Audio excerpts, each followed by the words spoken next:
Bonjour et bienvenue au Club Panéo, le rendez-vous des amateurs de pain maison. Aujourd'hui, je vais vous expliquer comment faire de bonnes baguettes. Vous allez voir, c'est simple et ça se passe en 5 étapes. 340 ml d'eau, 12 g de sel, 560 g de farine, 8 g de levure sèche. Je respecte toujours l'ordre de ces ingrédients, comme ça, je n'oublie rien. Les liquides,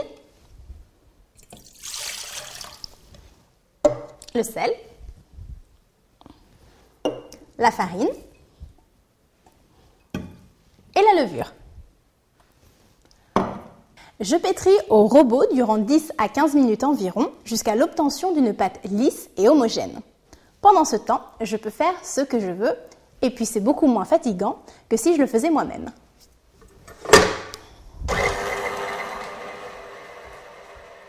Je laisse ensuite reposer ma pâte pendant 30 minutes dans un endroit tempéré et à l'abri des courants d'air.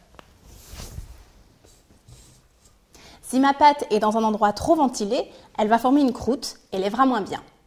Pour être sûr qu'il n'y ait pas de courant d'air, mon truc à moi, c'est d'emballer mon récipient dans un sac plastique que je ferme.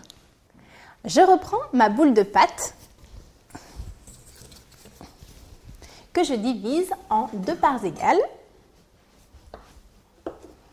et que je façonne en forme de baguette.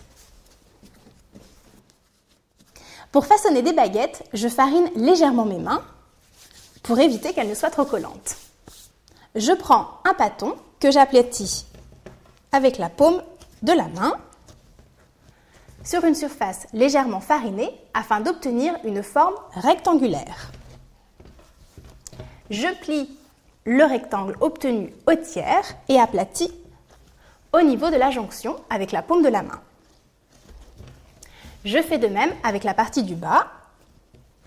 Je plie une dernière fois le bâton en deux dans le sens de la longueur et je fais une soudure hermétique à l'aide de la paume de la main. Je roule ensuite le petit pain de l'intérieur vers l'extérieur et répète cette opération 3 à 4 fois afin d'obtenir un petit pain long régulier. C'est le moment aussi de rouler votre baguette dans des graines si vous souhaitez l'aromatiser. Graines de pavot, sésame. Je répète les différentes étapes pour les autres pâtons.